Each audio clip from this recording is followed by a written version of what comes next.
자, 열왕기상 이제 오늘 4장에 들어왔고요.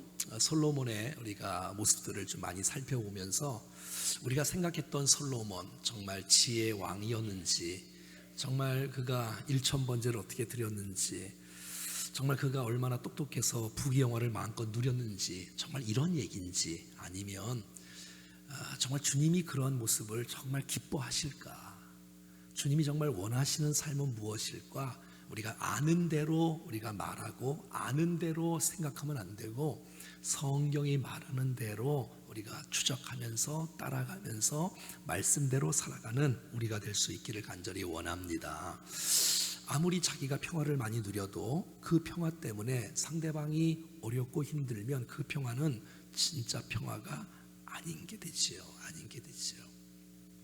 물론 솔로몬의 잘한 점이 있지요. 그 잘한 점은 하나님이 도와주셔서 잘한 줄로 믿으시죠?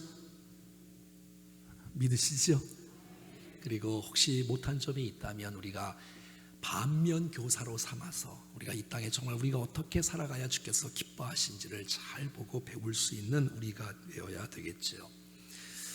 솔로몬은 법궤가 있는 언약궤가 있는 예루살렘에서 예배하지 않고 산당에서 기브온 산당에서 일천번제를 드렸어요. 그 자체가 사실 잘못되었고, 솔로몬의 출발은 이방 여자와 결혼을 하게 되었고 애굽 왕의 사이가 되었어요. 첫 단추가 잘못 끼니 그의 인생 전체가 다 계속해서 올무의 인생이 되어지는 것을 우리는 성경을 통해서 보게 됩니다.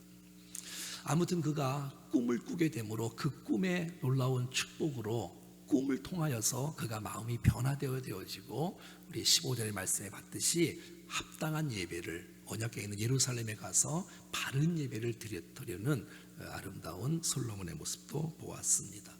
꿈속에 주님께서 나타나셔서 내 소원이 무엇이냐, 내가 내게 무엇을 해주기를 원하냐 할 때 듣는 마음을 구했어요. 듣는 마음을 구했는데 하나님께서 꿈속에 그것이 얼마나 마음에 좋았던지 그에게 그 놀라운 지혜를 주시고, 그리고 모든 부귀영화도 꿈속에서 주셨어요. 그래서 꿈에서 깨어나게 되어지고 깨어나서 그 사건과 그 일을 통해서 그의 마음속에 또 하나님께 나가서 아름답게 경배하는 모습을 우리가 지난주에 보았지요.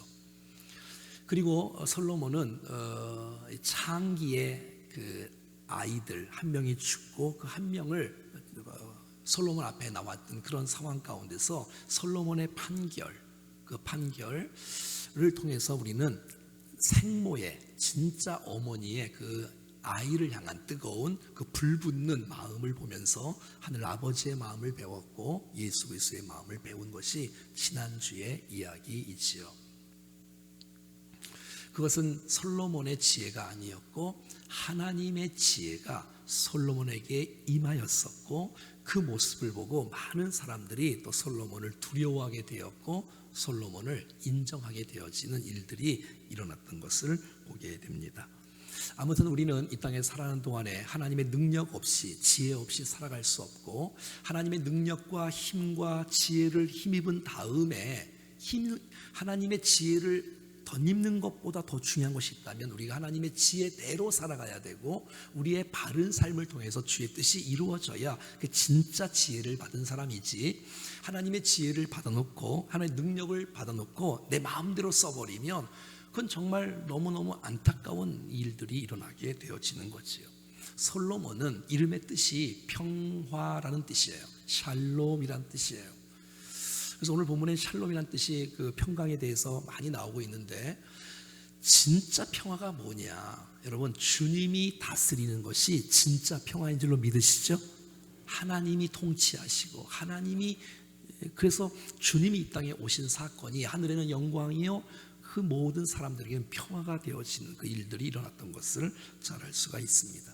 자, 오늘 솔로몬의 초창기의 사역을 어떻게 했는지 1절부터 나와 있는데 같이 보겠습니다. 시작. 솔로몬 왕이 온 이스라엘의 왕이 되었고. 자, 미리 왕이 되었는데 다시 한번 솔로몬이 온 이스라엘의 왕이 되었다. 온 이스라엘에. 그러니까 처음부터 온 이스라엘의 왕이 된 사람은 사실 솔로몬밖에 없어요. 사울 첫 번째 왕은 너무 이렇게 시기심과 질투심이 좀 많이 있어서 많은 사람들의 참모진들을 베냐민 지파만 썼어요. 자기가 베냐민 지파니까. 그래서 늘 그 위협, 두려움에 있는 거예요. 그러니까 사람들을 막 사서 자기를 보호하고 사람들을 세우고. 그러니까 베냐민 지파 중심으로 이루어진 왕이 바로 사울 왕의 출발이었어요. 다윗 왕은 헤브론에서 7년 동안 유다 지파의 왕이었어요. 유다 한 지파에 7년 동안. 나중에 7년 후에 올라가서 33년 동안 예루살렘에서 이제 전체 왕이 되었지요. 솔로몬은 온 이스라엘의 왕이 되었다라고 성경은 우리 가운데 말씀해주고 있지요.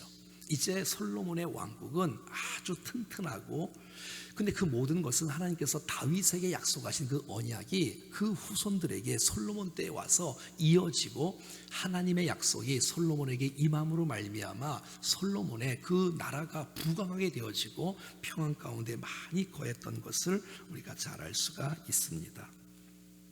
물론 솔로몬 이후에는 나라가 반으로 쪼개져요. 이거는 정말 잘 못한 거예요. 솔로몬이 그의 아들 르호보암과 또 여로보암의 사이가 나눠져서 나라가 두 동강이가 나다니 이럴 수가 없지요. 그러니까 솔로몬이 받았던 엄청난 부귀 영화는 정말 그에게 축복이 될까는 한번 생각해 봐야 돼요. 여러분 자녀들에게 막 뭐 물질의 유산을 막 물려주는 것이 그게 정말 좋은 일인지를 한번 생각해 봐야 된다는 거예요. 많은 것을 그냥 받아서 누리고 그렇게 살아가는 것 정말 그게 축복일까? 물론 하나님을 기억하고 하나님을 바라보고 경외할 수만 있다면 그건 정말 엄청난 축복이겠지요. 그런데 그것 때문에 만약에 하나님과 멀어진다면 그게 정말 축복이겠습니까? 오늘 본문을 한번 잘 보면서 정말 주께서 기뻐하시는 삶이 도대체 어떠한 삶일까? 자, 그가 잘한 일이 있어요. 또 잘 못한 일들이 있는데 2절은 보니까 좀 잘한 일이 등장하고 있어요. 우리 2절 봐요. 시작. 그의 신하들은 이러하니라. 사독의 아들 아사리아는 제사장이요. 자, 이제 참모진들 또 신하들을 세우잖아요. 자, 이제 조직을 개편하고 사람을 세우는 일들은 왕이 되어지면 누구든지 다 하는 거지 않습니까? 우리가 내 옆에 누구를 세우느냐, 이 나라의 정치, 경제, 문화, 예술 또 모든 이런 분들을 어떤 사람을 세우고 어떤 직함을 주고 어떤 일을 맡길 것인가는 아주 중요하지 않아요? 그런데 많은 직분들 가운데 순서가, 그 순서 배열이 그 첫 번째가 제사장이 나왔다는 것은 이 솔로몬에게 엄청난 축복이 되는 것이에요. 여러분 생각해 보세요. 솔로몬이 인생 사는데 넘어질 때도 있지 않겠어요? 근데 자기 주위에 영적인 지도자가 있다, 영적인 사람들이 있다는 것은 그에게 엄청난 축복이 되어져요. 일어날 수도 있고 바른 길 갈 수 있고 믿음으로 세워질 수 있는 놀라운 축복이 있는 것이 아니겠어요? 제사장이 옆에 있다. 하나님께 예배하는 사람, 예배를 주관하는 사람이 옆에 있다는 것은 얼마나 감사해요. 그가 왕으로 시작할 때의 신앙적인 핵심적인 인물을 자기 옆에 서열 1위로 둘 수 있는 이 아름다운 마음은 정말 놀랍게 우리에게 보여주고 있는 거예요. 자, 그럼 다윗은 내각을 처음에 이렇게 할 때 어떻게 했는지, 그가 늘 다윗 시대와 솔로몬 시대는 좀 다르죠. 왜냐하면 솔로몬 시대는 40년을 통치하면서 거의 한 번도 전쟁을 해본 일이 없어요. 그러니까 전쟁이 별로 중요하지 않아요. 왜? 모든 것을 다 받아 누렸던 사람이니까 말이죠. 그러나 다윗 시대는 밤낮으로 전쟁을 했으니, 자, 우리 사무엘 하 8장 말씀 한번 볼까요? 시작. 다윗이 온 나라를 다스려 다윗이 모든 백성에게 정의와 공의를 행할새에 16절 시작. 스루야의 아들 요압은 군사령관이 되고, 자, 첫 번째 다윗이 첫 번째 서열 1위로 가장 가까이 세운 사람은 군사령관이었어요. 왜냐하면 너무너무 전쟁이 계속해서 많은 그때였기 때문에. 그러니까 사실 솔로몬은 그냥 거저받은 거예요. 사실을 모든 것을 다, 모든 것을. 군사령관이 다윗에게 첫 번째고요. 항상 첫 번째 군사령관. 그리고 사관이에요. 사관은 역사를 기록하는 사람이잖아요. 역사에 무슨 일이 있었는지 다 기억하고 기록하여서 옆에서 왕을 조언해주고 이런 일이 있었습니다. 이렇게. 자, 17절. 또 아비두베의 아들 사독과 아비아달의 아들 아히멜렉은 제상이 되고 또 스라야는 서기관이 되고. 자, 군사령관이 먼저 나오고 사관이 나오고 그 다음에 제상이 나오고 서기관이 나오고 이 순서의 배열이 이렇게 되었다는 것입니다. 서기관은 하나님의 말씀을 기록하는 사람이, 하나님의 말씀을 쓰는 사람이잖아요. 그러니까 제사장과 서기관이 이렇게 한 세 번째, 네 번째, 다섯 번째 이렇게 있는 거예요. 자, 이렇게 3절 봐요. 오늘 본문의 3절 시작. 시사의 아들 엘리호렙과 또 아히야는 서기관이요 아힐룻의 아들 여호사밧은 사관이요. 자, 첫 번째 대제사장이 나오는 거예요. 제사장이 나왔고요. 그 다음에 서기관이 나오는 거예요. 그 다음에 사관이 나오는 거예요. 순서가 전과 후가 좀 다윗과 솔로몬의 시대의 순서가 배열이 좀 다른 것을 보겠죠. 4절 그 다음에 시작. 여호와의 아들 분하야는 군사령관이요 사독과 아비아들은 제사장이에요. 그러니까 군사령관이 뒤에 나와요. 뒤에. 왜냐하면 솔로몬 시대에는 모든 것이 다 강력했고 왜 아버지의 덕을 받아서 그리고 애굽과도 사돈 관계를 맺었고 많은 사람들과 이렇게 아내를 1000명이나 취했으니 그들과 아름다운 동맹을 맺고 있는 관계이기 때문에 전쟁이 없었어요. 그래서 이 군사령관이 뒤에 있고요. 그리고 나중에 아비아달은 제사장이 또 나와요. 그러니까 제사장이 맨 앞에도 있고 또 뒤에도 있고 계속해서 자기 주위에 이런 사람들이 옆에 있는 거, 이 얼마나 감사해요. 이런 사람들이 솔로몬을 만들어주는 거예요. 여러분, 일은 혼자 할 수 없잖아요. 함께 해야 되잖아요. 어떤 사람과 함께 따라서 우리의 방향이 달라지잖아요. 누가 어떤 조언을 해주는지, 누구와 함께 일하면서 어떤 영향을 받고 살아가는지, 이것은 우리의 인생 가운데 너무너무 중요해요. 여러분들이 지금까지 만났던 많은 사람들, 배움의 과정들을 통해서 여러분의 색깔이 형성되었어요. 철학이 말이죠. 그래서 우리 주위에 있는 사람들은 참 귀한 사람들이고 예배하는 사람이 내 옆에 있다. 인도해 주는 영적 지도자가 이 얼마나 축복이겠어요. 말씀을 쓰는 서기관이 옆에 있다. 역사를 기록하는 사관이 옆에 있다. 이건 엄청난 축복이에요. 난 여러분 주위에 정말 여러분들에게 영적으로 도움을 줄 수 있는 많은 사람들이 있기를 간절히 원합니다. 왜? 그럴 때 옆에서 정말 하나님의 뜻을 조언해 줄 수 있고 붙들어 줄 수 있고 기도해 줄 수 있는 동역자가 있다는 것은 정말 감사. 그래서 계속해서 하나님의 뜻을 이루는 솔로몬의 인생을 살아갈 수가 있는 거지요. 자, 그런데 여기까지 비슷한데 이제 5절과 6절은 다윗 시대에 없었던 직함들이 나오고 있어요. 5절 말씀이에요. 시작. 나단의 아들 지방 관장의 두령이요 나단의 아들 사봇은 제사장이니 왕의 벗이요. 자, 제사장이 또 나와요. 그러니까 여러분 이 솔로몬 주위에는 첫째도 중간에도 계속해서 아주 이 중앙 본부의 중요 직책에 제사장이 많이 세워진 것을 보게 되어지고 그 나라를 12개의 지방으로 나누게 되어지고 거기에 도지사 같은 이런 지방의 관장들의 두령들이 이제 있게 되어지고 12명의 두령들의 총 책임자가 바로 또 아사리야라고 성경은 이렇게 말해주고 있는 거지요. 또 제사장은 옆에 있으면서 왕의 벗이라고 말하기 때문에 함께 영적으로 조언해주고 또 왕의 자문을 함께 맡아서 함께 대화하며 또 인도해주는 이런 축복해주는 좋은 제사장이 옆에 있었다는 것은 너무너무 감사했던 것을 우리는 잘 알 수가 있습니다. 하나님께서 세우신 영적인 귀한 분들이 옆에 있었다. 솔로몬이 정말 아름답게 잘 살아갈 수 있었다. 감사하다. 그런데 7절부터는 이렇게 나와 있습니다. 7절 시작. 솔로몬이 또 온 이스라엘에 12지방 관장을 두매 그 사람들이 왕과 왕실을 위하여 양식을 공급하되 각기 1년에 한 달씩 양식을 공급하였으니. 자, 이제 왕실에 사실 엄청나게 사람들이 많아요. 그래서 사람들이 많기 때문에 먹을 양식도 엄청나게 많을 거예요. 자, 이렇게 말하죠. 솔로몬이 또 온 이스라엘에 12지방 관장을 두는 거예요. 뭐 전라남도, 전라북도, 경상남도, 경상북도 12개로 나누고 각 그 사람들이 왕과 왕실을 위하여, 한번 따라해봐요. 왕과 왕실을 위하여. 이 단어가 제 마음에 이상하게 오는 거예요. 왕과 왕실을 위해서 양식을 공급하는데 각기 1년에 12달이지 않습니까? 그 12 이게 이제 관장들이 지방 관장들이 있잖아요. 그러니까 한 달씩 한 관장이 책임지고 왕과 왕실을 위해서 모든 식량을 다 공급하는 거예요. 자, 그러면 어떻게 보면 정말 왕과 왕실에 있는 많은 사람들이 얼마나 많았으면 그 한 지방 관장이 책임지고 한 달을 양식을 쏘았을까?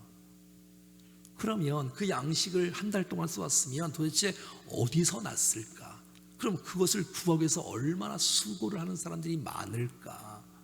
이런 일들을 우리가 한번 생각해 볼 수가 있지요. 자, 오늘 본문을 쭉 하다 보면 22절, 23절을 먼저 한번 보겠습니다. 시작. 솔로몬의 하루 음식물은, 그러니까 이제 솔로몬의 하루 음식물이에요. 물론 자기만을 위해서 먹는 건 아니겠지만 왕과 왕실을 위하여, 아까 나왔죠? 왕과 왕실을 위하여 솔로몬이 며칠 먹는 음식? 하루 먹는 음식의 양이 얼마나 되는지 한번 22절, 23절을 보겠습니다. 시작. 가는 밀가루가 30고루요, 굵은 밀가루가 60고루요. 뭐 여기까지는 뭐 그냥 우리가 읽을만해요. 23절 시작. 살찐 소가 10마리요, 초장의 소는 20마리요, 양이 100마리고 그 외에 수사슴과 노루와 암사슴과 살찐 새들이었더라. 성경이 이렇게 자세하게 기록한 이유는 뭘까요? 좀 지나친다라고 하는 거지 않겠어요? 이게 며칠 먹는 음식이라고요? 하루. 그런데 살찐 소가 10마리고 초장의 소가 20마리면 소만 몇 마리예요? 10마리, 20마리가 합친 게 잘 이해가 안 돼요? 소만 몇 마리예요? 30마리. 양은? 도대체 배가 얼마나 크길래 이걸 다 먹을까요? 그러니까 이건 문제가 있다는 거예요. 문제가. 어떻게 하냐면 나중에 보면 알아요. 나중에 솔로몬이 마지막 때가 되어지고 그의 아들들이 막 싸우고 왕 앞에 가서 그의 이제 후계자를 위해서 뭐 요청할 때 이렇게 얘기를 합니다. 왕상 12장 같이 보겠습니다. 시작. 무리가 사람을 보내 그를 불렀더라. 여로보암과 이스라엘 온 회중이 와서 르호보암에게 말하여 이르되, 그러니까 르호보암 남유다 왕이네, 그렇죠? 르호보암에게 이렇게 말을 합니다. 잘 들어보세요. 4절입니다. 시작. 왕의 아버지 솔로몬입니다. 솔로몬이 우리의 멍에를 무겁게 하였으나 왕은 이제 왕의 아버지가 우리에게 시킨 고역과 매운 무거운 멍에를 가볍게 좀 해주십시오. 그리하시면 우리가 왕을 섬기겠나이다. 그러니까 얼마나 많은 백성들이 고생을 얼마나 많이 했으면 좀 제발 당신 아버지같이 백성들을 좀 괴롭게 하지 마십시오라고 부탁을 했겠어요. 그러니까 나 혼자 배불리 먹으면 이게 괜찮은 게 아니라 남들도 같이 행복하냐, 남들도 같이 축복을 누리냐, 이렇게 말을 해야지. 왕과 왕실을 위해서 엄청난 뭐 소가 뭐 30마리가 되고 양이 100마리가 되고 뭐 이러면 뭐 하겠어요. 그 일을 위해서 도대체 백성들은 어떤 일을 하는데 얼마나 힘들었으면 이런 말을 하겠어요. 제발 좀 너무너무 무거우니 당신은 이러지 말아달라. 무슨 뭐 여러분 이단 교주 같은 느낌이 안 들어요? 백성들은 고생하고 왕은 뭐 그냥 마음껏 뭐 이렇게 누리고, 이건 성경에서 원하는 삶이 아니지요. 자, 10절과 11절도 한번 읽어보겠습니다. 시작.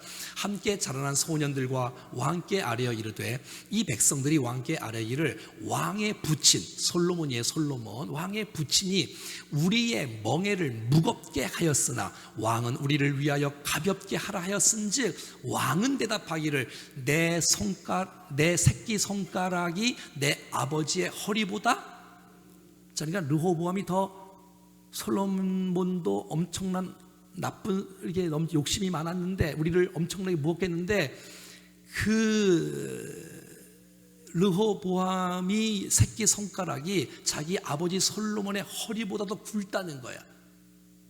그러니까 르호보암이 더 나쁘다는 거예요. 자, 11절 읽어봐요. 시작.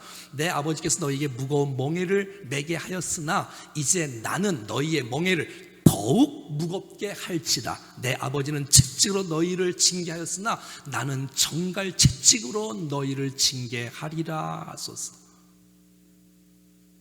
도대체 이게 무슨 축복이겠어요? 이게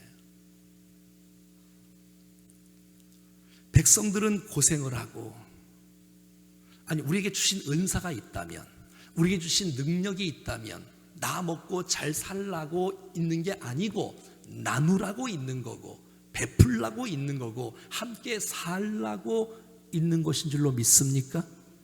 땅의 모든 족속이 너로 말미암아 복을 얻게 하려고 우리를 복의 근원으로 세우시고 내 이름을 창대케 하고 우리에게 복을 주신 이유가 땅의 모든 족속이 우리로 하여금 복을 얻도록 하기 위해서 저와 여러분들을 세워주신 줄로 믿습니다.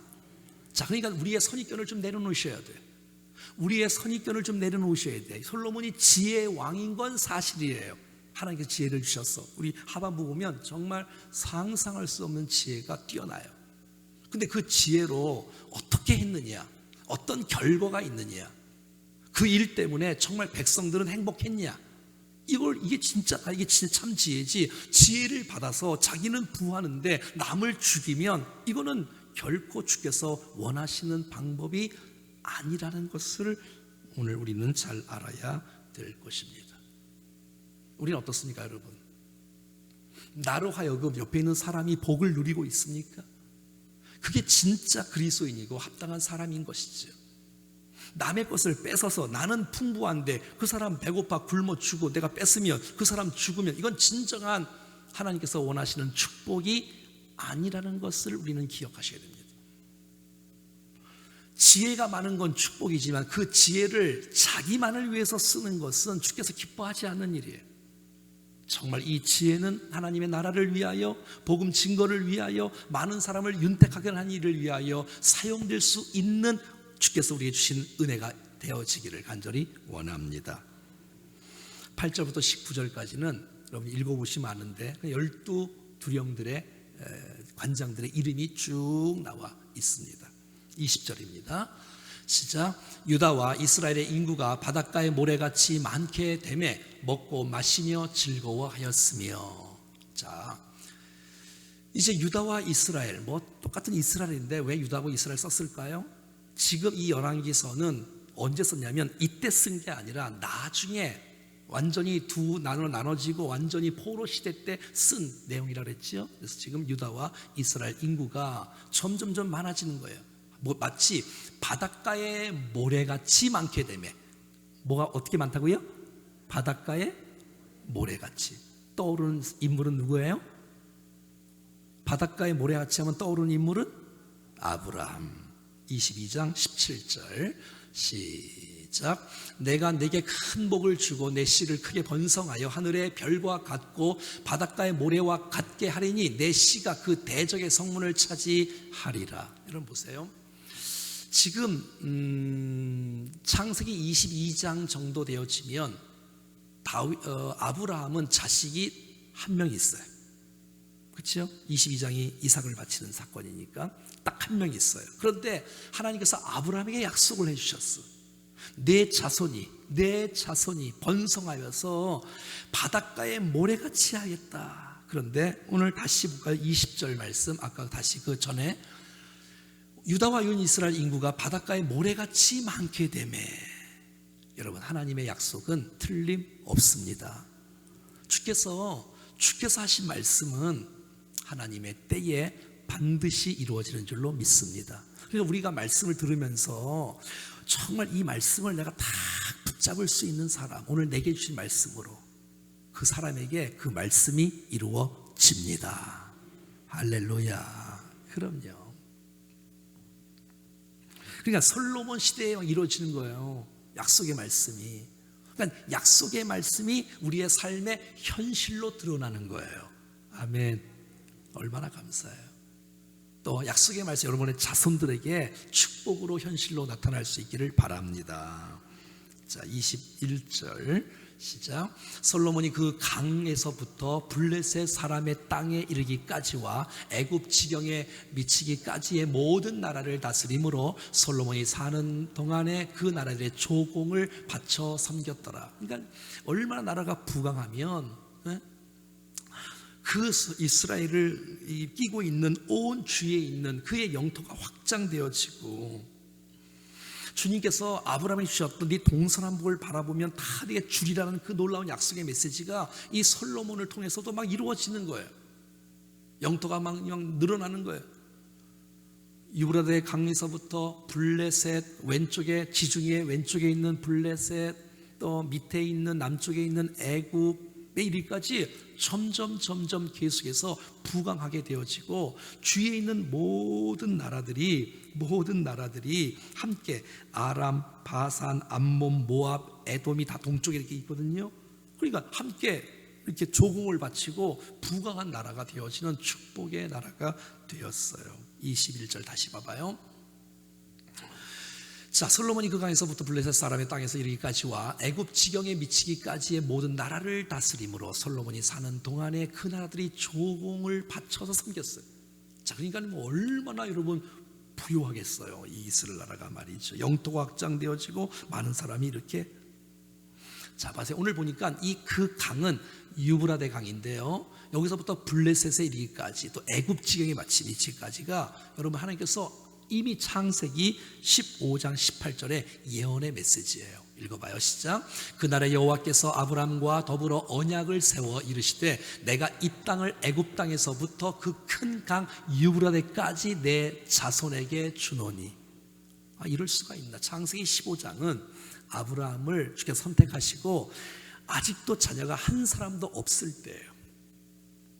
그런데 내가 너를 불러서 내가 너로 큰 민족을 이루어 주겠다라고 첫 번째 약속 말씀, 창세기 12장에 내가 너로 지금 자녀도 한 사람도 없는 아브라함에게 큰 민족을 이루어 주겠다고 약속하시면서, 여호와께서 아브라함도 아니야, 아직 아브람이었어, 아브라함도 아닌 그 벌써 창세기 때에 하나님께서 더불어 언약을 세웠어. 약속하셨어. 내가 이 땅을 애굽 땅에서 그 큰 강 유브라데까지 내 자손에게 줄 것이다. 근데 이 놀라운 아브라함에게 주셨던 놀라운 약속이 솔로몬 시대의 영토 확장이 이루어지는 놀라운 축복이 있었던 것이에요. 여러분, 그러니까 우리가 무엇을 믿으냐면 말씀을 붙잡기를 축복해요. 하나님의 약속은 틀림 있다 없다? 없다. 틀림없다. 그래서 이 말씀을 붙잡는 사람에게 약속의 말씀이 우리 삶 가운데 이루어지는 놀라운 역사가 일어나는 것이에요. 근데 하나님은 가끔 너무 크셔서 우리가 상상할 수 없는 메시지를 주시는 거예요. 12 제자들에게 촌놈, 한 번도 외국을 가보지 않는 그 어부 출신이던 이런 제자들에게 내가 너희는 가서 모든 민족으로 세계를 제자를 삼아라. 이거 뭐 그냥 옆에 동네 전도해라 뭐 이러면 이게 이제 이해가 되는데, 너희는 가서 모든 민족 뭐 이러니까 이게 막 상상이 안 되는 거예요. 사랑하는 여러분, 근데 그 놀라운 메시지는 그들의 순종과 그들의 순교를 통해서 지금 온 세계에 복음이 전파된 줄로 믿습니다. 우리에게 주신 놀라운 약속은 내가 막 상상할 수가 없어요. 하나님은 자기를 사랑하는 자들을 위하여 예비하신 모든 것은 눈으로 보지 못하고 귀로 듣지 못하고 마음으로 느끼지 못했던 엄청난 놀라운 비밀이 우리 가운데 쏟아지고 있는데, 여러분, 말씀을 듣는 순간에 말씀을 내게 주신 하나님의 말씀을 아멘으로 받을 때에 그 말씀을 붙잡고 내 삶 가운데 순종하고 살아갈 때 그 말씀이 이루어지지, 내가 말씀을 거부하고 말씀을 듣지 않고 말씀을 받지 않고 순종하지 않는데 어떻게 말씀이 내 삶 가운데 이루어질 수 있겠어요? 여러분, 말씀을 잘 듣고 붙잡고 믿음으로 순종해 나갈 때 이 말씀이 우리 삶 가운데 이루어지는 역사가 나타날 줄로 믿습니다. 하나님은 신실하신 분이시고 말씀은 반드시 이루어진다는 사실을 다시 다시로 이 메시지가 내게로 다시 돌아오지 않고 반드시 이루어질 것이다. 창세기 15장에 주셨던 메시지가 열왕기 4장에서 이루어질 줄을 누가 알았겠어? 이미 다 지명까지 예언해 놓고, 네가 영토가 이렇게 넓어질 것이고 내 백성 여기서 다 살 것이라고 다 말씀을 그대로 했는데, 여러분 아브라함을 선택한 다음에 내가 너로 큰 민족을 이루어, 아니 지금 뭐 나라도 없는데 큰 민족을 이루어 내 이름을 창대케 하니. 여러분 지금 아브라함, 무명의 아브라함 모르는 사람이 있어? 전 세계 사람 중에서? 여러분 창세기 12장 2절 메시지는 그대로 이루어졌습니다. 그대로 이루어졌어요. 얼마나 감사해요. 하나님의 복이, 하나님의 말씀이 현실로 이루어지는 역사가 나타나는 것이에요. 자, 24절을 또 볼까요? 다 똑같은 말씀인데 시작. 솔로몬이 그 강 건너편의 딥사에서부터 가사까지의 모두 그 강 건너편의 왕을 모두 다스림으로 그가 사방에 둘린 큰 민족과 평화를 누렸으니. 25절 또 솔로몬이 사는 날 동안에 유다와 이스라엘 당에서부터 부활 새벽까지 이르기까지 각기 포도나무 아래와 무화과 나무 아래에서 평안히 살았더라. 예. 이런 엄청난 하나님의 복을 솔로몬이 받아 누린 것이지요. 그런데 정말 이것 정말 진짜 하나님께서 주신 축복이라면, 그러면 솔로몬의 반응은 하나님께 감사하는 거예요. 하나님을 찬양하는 거예요. 그리고 백성들을 마음껏 축복하고 사는 거예요. 그것이 주님이 주신 목적 아니겠어요? 제가 전에 금강산, 북한의 금강산을 가봤을 때 그 여성 안내자가 제가 이제 물어봤거든요. 이렇게 하나님 계시냐, 이 교회 있냐 이렇게 물어봤더니 그 여성 안내자가 이렇게 말을 해요. 하나님을 왜 믿죠?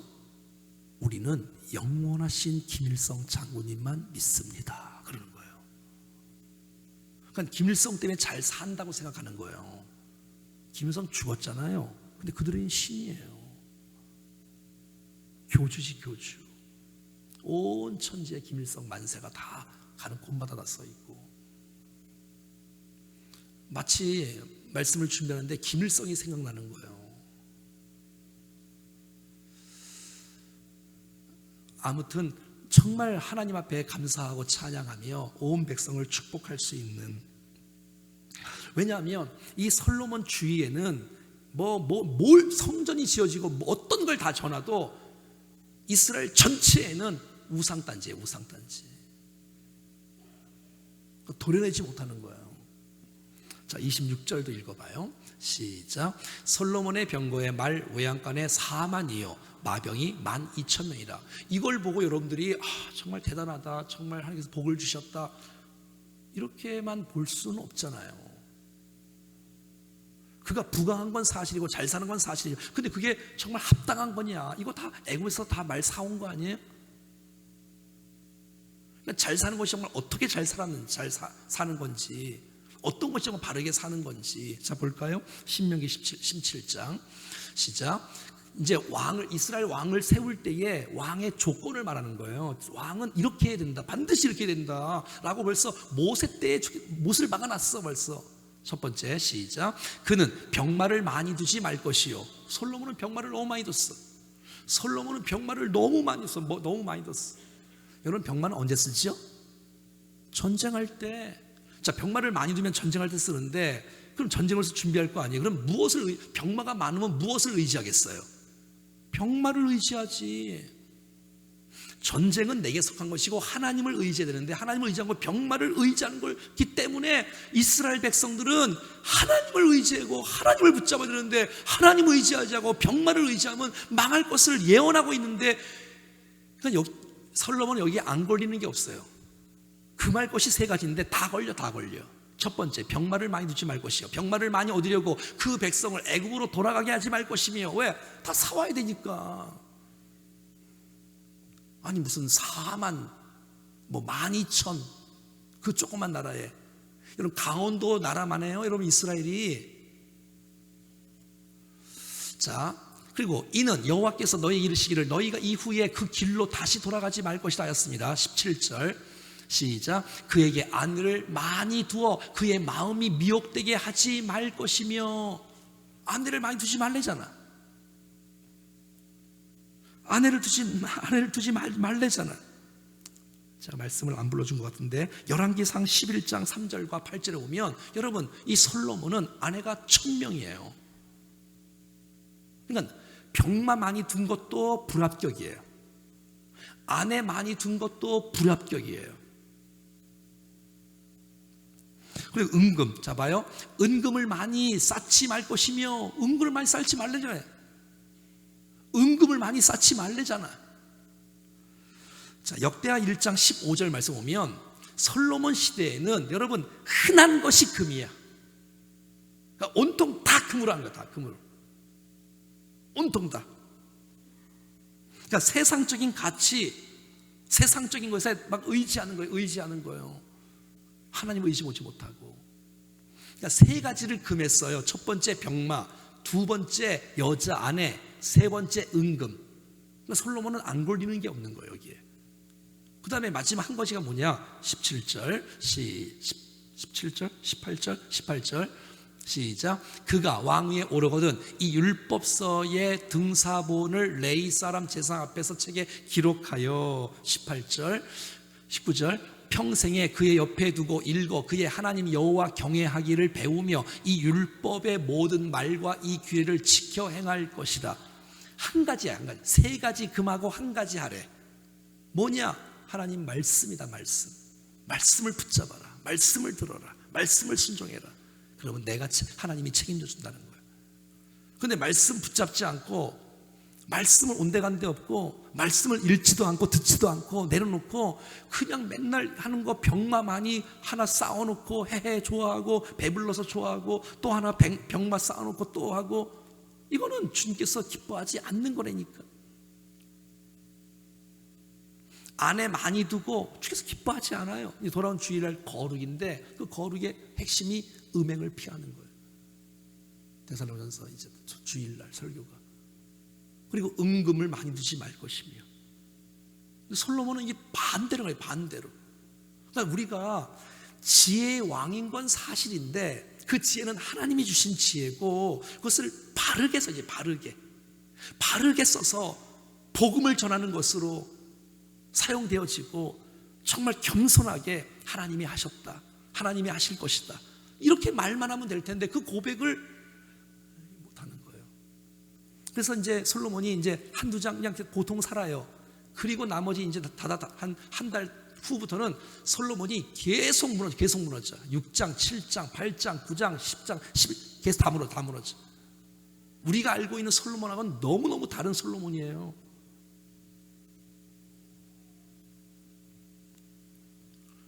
여러분 정말 솔로몬처럼 여러분 지혜가 있기를 그렇게 기도하면 되겠습니까?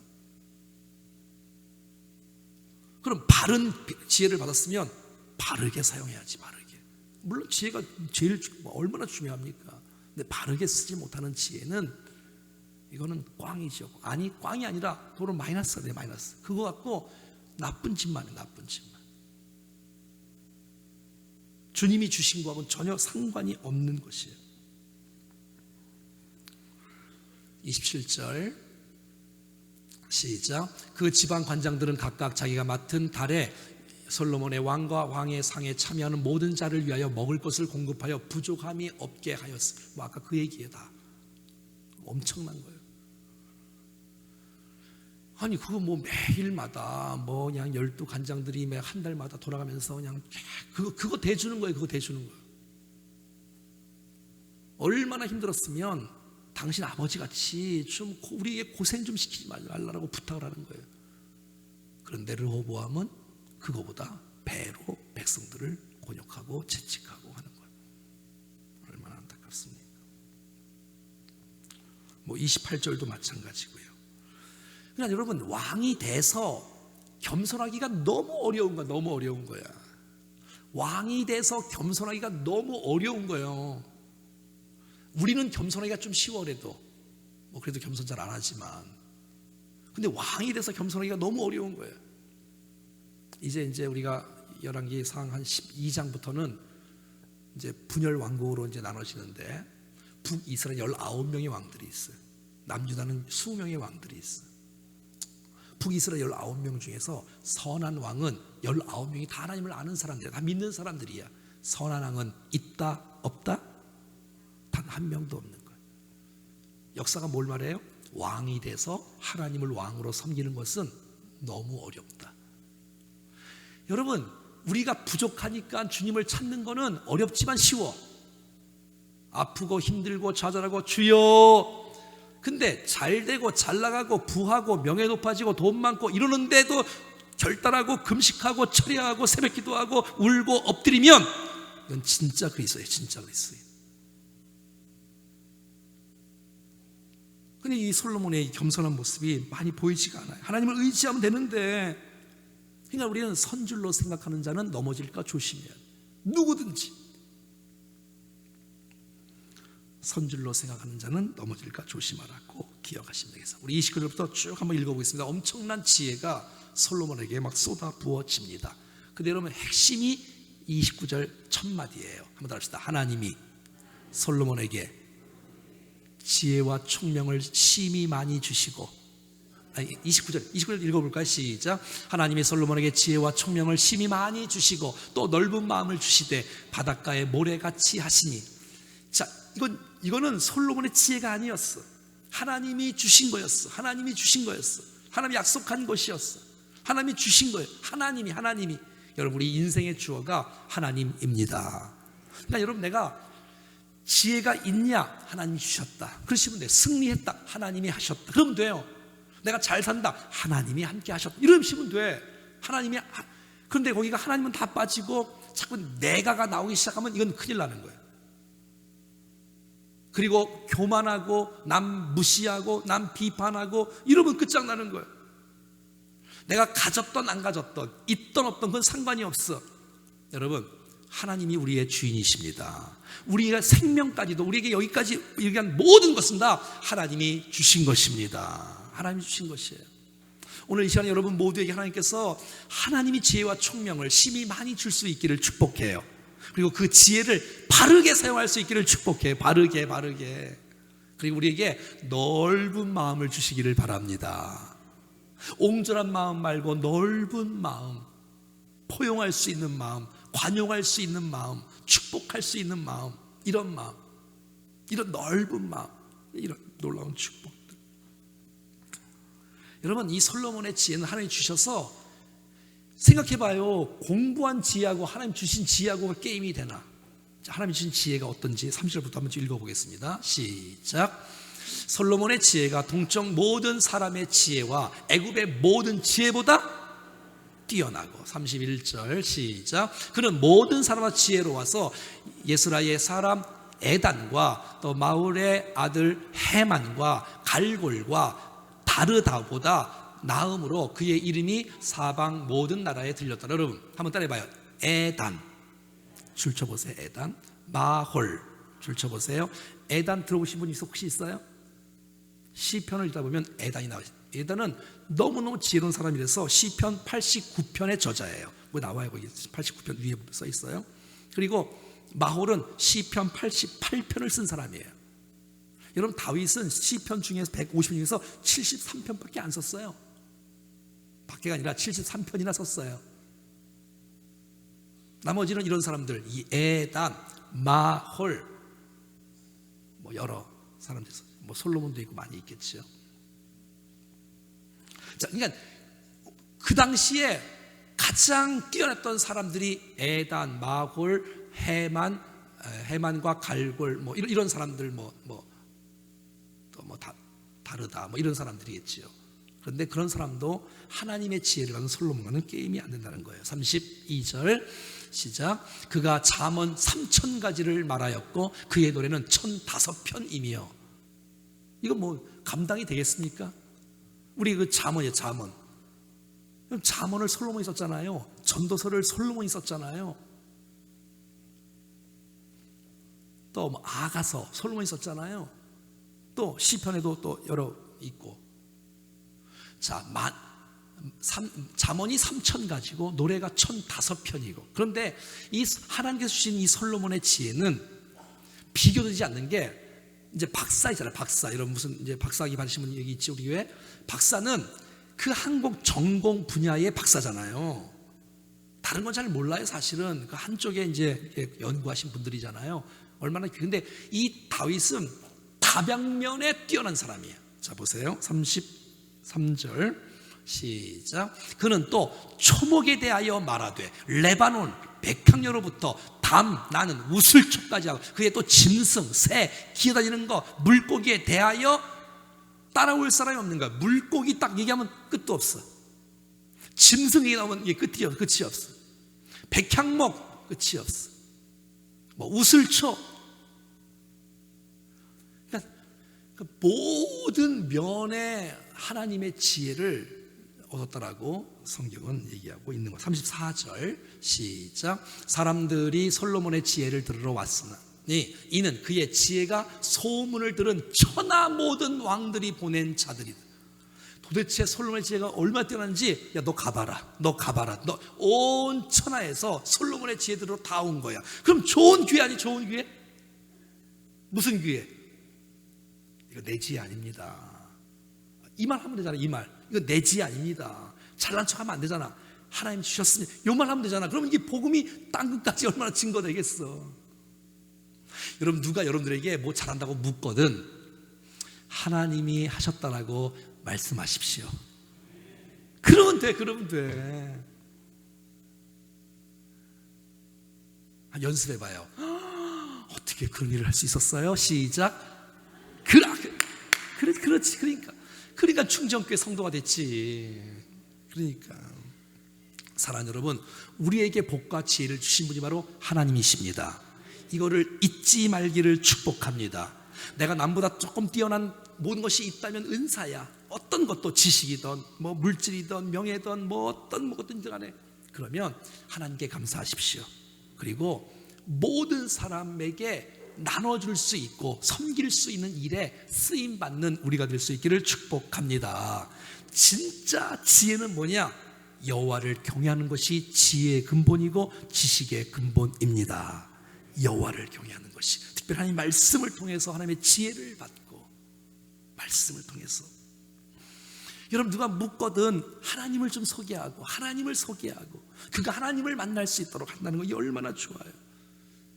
여러분, 그러므로 우리가 받아 누리는 모든 것은 복이 될 수 있고 화가 될 수도 있어. 그것은 그것 때문에 그거에 심취해서 하나님이 잊어버리면 화가 돼. 내게 주신 모든 것에 대해서 감사하면서 잘 쓸 수 있는 우리의 모습. 사랑하는 여러분, 환경과 상관없이 하나님의 우리의 왕 되심을 선포하십시다. 우선순위에 하나님이 밀리면 안 돼요. 오직 1번은 하나님입니다. 여러분이 그렇게 좋아하는 자식보다도 1번은 하나님입니다. 어떤 것보다도 우선순위가 밀려버리면 아무것도 못해. 여러분, 솔로몬이 너무너무 부강한 은혜를 누렸어요. 엄청난 축복을 누렸어요. 근데 여러분, 그 다음에 열매를 맺어야 될 거 아니에요. 근데 여러분, 완전히 이스라엘 남북이 막 쪼개지면 되겠습니까? 그럼 잘 못한 거잖아. 갈라졌다는 얘기는.